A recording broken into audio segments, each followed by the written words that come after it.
সময় ছিল যখন কোরিয়ার এক ছোট শহরে 7জন তরুণ ছেলেরা স্বপ্ন নিয়ে পথ চলা শুরু করেছিল। তাদের চোখে ছিল আগুন, মনে ছিল জেদ, আর হৃদয়ে ছিল সঙ্গীতের প্রতি ভালোবাসা।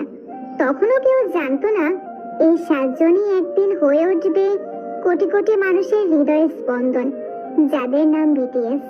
তারা যখন প্রথমবার মঞ্চে উঠেছিল তখন কেউ তাদের নামটা পর্যন্ত জানতো না।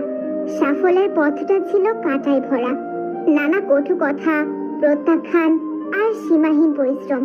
সবকিছু পেরিয়ে তারা ধীরে ধীরে নিজেদের গড়ে তুলেছিল।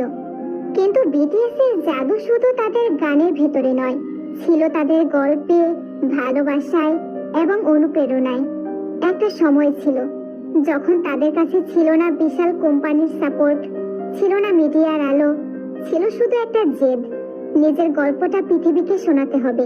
তারা গাইতো ভাঙা স্বরে, কাপা গলায়, ছোট্ট স্টুডিওতে। কেউ শোনেনি তখন। তারা বহুবার হাসির পাত্র হয়েছিল, তবুও তারা থামেনি, কারণ তারা জানতো কেউ একজন কোথাও হয়তো অপেক্ষা করছে এই গানগুলোর জন্য।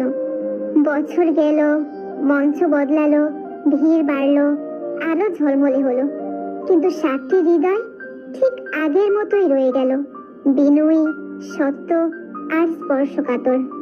মানুষ বিটিএসকে ভালোবাসে কারণ তারা নিছক তারকা নয়, তারা নিজেদের ভাঙাচোরা গল্প সবার সঙ্গে ভাগ করে নেয়।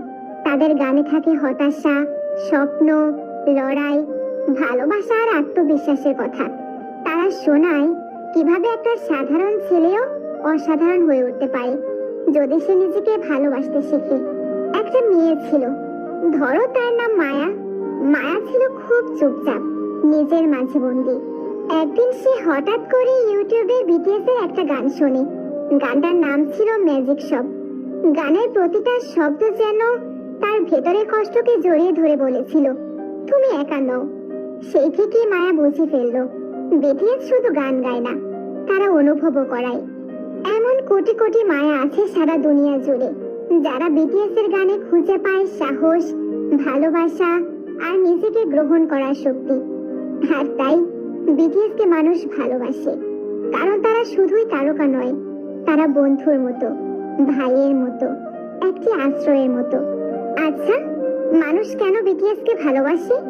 কারণ তারা সত্যি, কারণ তারা তারার মতো উঁচুতে থেকেও মাটির গন্ধ ভুলে যায়নি, কারণ তারা বলেছে নিজেকে ভালোবাসো যখন পৃথিবী বলছিল তুমি যথেষ্ট নও।